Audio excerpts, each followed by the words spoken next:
আজকে আমার একটা দাদা বাজার থেকে ড্রাগন এনেছে। ড্রাগনটা কেটে খেতে কোনো স্বাদই আমি পেলাম না, না কোনো মিষ্টি না কোনো টক। তো ভাবলাম এই ড্রাগনটাকে যদি মাখা করি তাহলে কেমন হবে। তো চলো, তারপরে এখানে ড্রাগনটাকে কুচি কুচি কেটে নিচ্ছিলাম। আচ্ছা, তোমরা কে কে আছো এখনও অবধি ড্রাগন ফলটা ট্রাই করনি? তো আমি ড্রাগন ফল দুই রকমের, যে ড্রাগনটা হয় আমি দুই রকমেরটাই খেয়েছি, একটা সাদাটাও খেয়েছি আর এইটা গোলাপিটাও খেয়েছি। জানো তো, আমার কাছে এই ড্রাগন ফলটা একটু ভালো লাগেনি, কিন্তু অনেকজনের কাছে ড্রাগন ফলটা নাকি তাদের কাছে অনেকই ভালো লাগে। এরপরে লঙ্কা গুঁড়ো দিয়ে দিয়েছি, তারপরে নুন দেবো। নুনটা তোমরা স্বাদ মতন দিও, আমিও 1 চামচ দিয়েছি। এরপরে একটু মাখিয়ে নিলাম ভালোভাবে।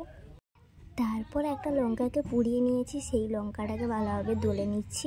তারপরে একটু লেবু দিয়ে দিলাম চারপাশে। এরপরে 1 চামচ কাসুন্দি দিয়ে দিলাম। কাসুন্দি দিলে না পুরো টেস্টটাই পাল্টে যায়। তারপর সব কিছু দেওয়া হয়ে গেলে ভালোভাবে মাখিয়ে নিচ্ছি।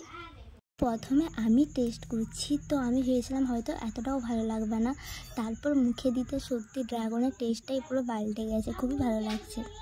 এরপর আমার দিদিকে দিলাম, দিদি খেয়ে বললো ভালো হয়েছে। এরপরে দাদাকে যেই দিতে গেছি, দাদার অনেক কৌতূহল, তো তোমরা শোনো। খা খা খাইবো তো, আবে ইয়ে খা না, খাবো তো ভালো খাও। মা বন্ধ করে দিয়েছে না, তো খাও প্র্যাঙ্ক করো। প্র্যাঙ্ক না, আরে ভালা, আরে ভালা হও দেখ পুরো খাইলে। আরে তো বদি খা রে, ভালো কেমন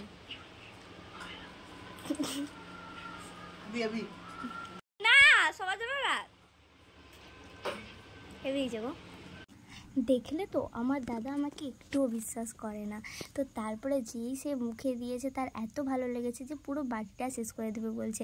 এই ক্যামেরার সামনে ঢং করতে গিয়ে লঙ্কাটা কামড়ে দিয়েছি, এত ঝাল লাগছে আর কি বলবো। এত ঝাল লেগেছে যে ঝালে ছটপট করছি, যেই দেখলাম জিভটা পুরো লাল হয়ে গেছে।